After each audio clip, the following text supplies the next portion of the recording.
Alexandra, the forum was a way for those to speak about what they would do if they were elected or re-elected.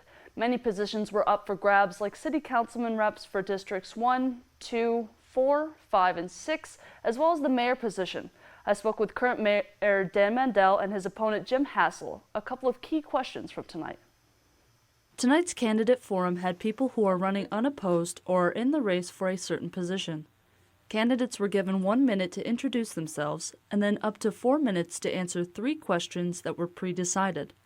The first question candidates were asked was, what do you think is the top priority for the city of Elmira? I think the top priority is developing community. I think we need to get out into the communities, to listen to the people, to develop more coordination with the different neighborhoods, and that includes with the people and our police and our fire departments. We need to do more mentoring. For the city of Elmira and for most residents throughout the country is public safety, okay? If you don't have a safe place to live, people are not going to want to live here, they'll move out.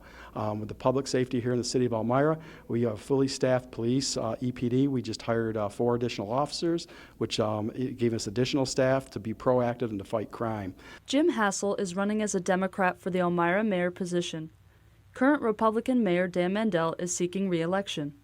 Another question candidates had to answer was, how would you cut costs in the city of Elmira's government? We're already at, we want to call it bare bones staffing, okay? So we're not going to let staff go. So we got to think out of the box.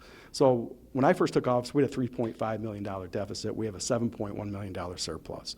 So what we're going to do with the city of Elmira is we're going to continue what we have been doing. We look for grant opportunities from DCJS and Homeland Security to help our police officers get equipment, staffing. We also look at our fire department with Homeland Security to get grant money from there. Our roads, we've gotten millions of dollars of grant money. So that keeps costs down for the city residents in the city of Elmira. There are two things we need to look at. One is cutting the cost of the city through particularly as a result of the wasteful spending that we're doing.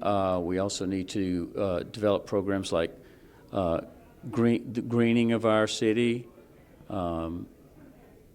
developing ecologically friendly resources. We also need to promote small businesses and develop downtown to increase the tax base downtown so that it takes the burden off of our taxpayers. Jim Hassel believes Elmira residents feel disenfranchised and believes that effective government is based on listening to the people.